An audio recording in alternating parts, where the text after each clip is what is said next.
尊敬的拜登总统，尊敬的各位同事，很高兴应邀出席领导人气候峰会。气候变化给人类生存和发展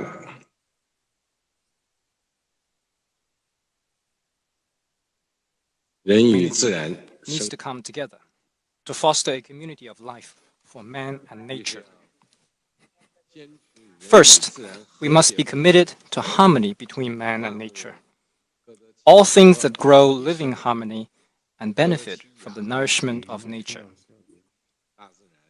Mother Nature has nourished us, and we must treat nature as our root. Respect it, protect it, and follow its laws. We should protect nature and preserve the environment like we protect our eyes. Second, we must be committed to green development. Green mountains are gold mountains. To protect the environment is to protect productivity, and to improve the environment is to boost productivity. The truth is as simple as that. We need to make sure that a sound environment is there to buttress sustainable economic and social development worldwide. Third, we must be committed to systemic governance.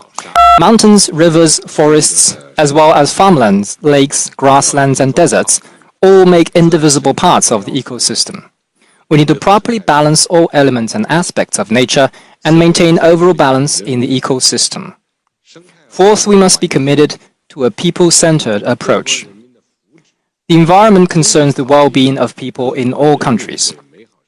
We need to take into full account people's longing for a better life and good environment, as well as our responsibility for future generations.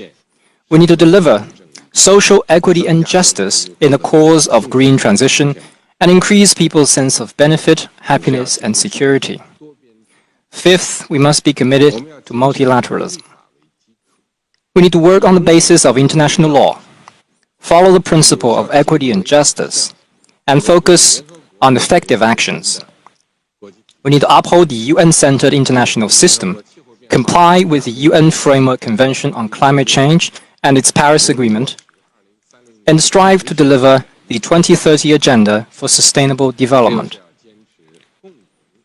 Sixth, we must be committed to the principle of common but differentiated responsibilities.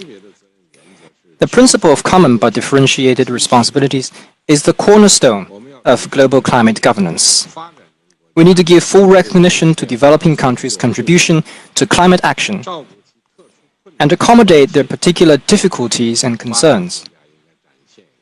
Developed countries need to increase climate ambition and action and make concrete efforts to help developing countries accelerate the transition to green and low-carbon development. Not long ago, the Chinese and US sides released a joint statement addressing the climate crisis. China looks forward to working with the international community, including the United States, to jointly advance global environmental governance. Colleagues, the Chinese civilization has always valued harmony between man and nature. It has been our constant pursuit that man and nature could live in harmony with each other. China will follow the thought on ecological civilization and implement the new development philosophy. We will continue to prioritize ecological conservation and pursue a green and low-carbon path to development. China will strive to peak carbon dioxide emissions before 2030 and achieve carbon neutrality before 2060. China has committed to move from carbon peak to carbon neutrality in a much shorter time span than what might take many developed countries, and that requires extraordinarily hard efforts from China. Support is being given to encourage peaking pioneers from localities, sectors, and companies. We will strictly control coal-fired power generation projects. We will strictly limit the increase in coal consumption over the 14th five-year plan period and phase it down in the 15th five-year plan period. China will host COP15 of the Convention on Biological Diversity and support COP26 of the UNFCCC in achieving positive outcomes.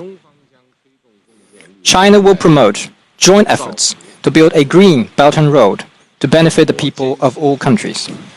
I am confident that as long as we unite in our purposes and efforts, we will rise above the global climate and environment challenges and leave a clean and beautiful world to future generations. Thank you. Thank you very much, Mr. President. I now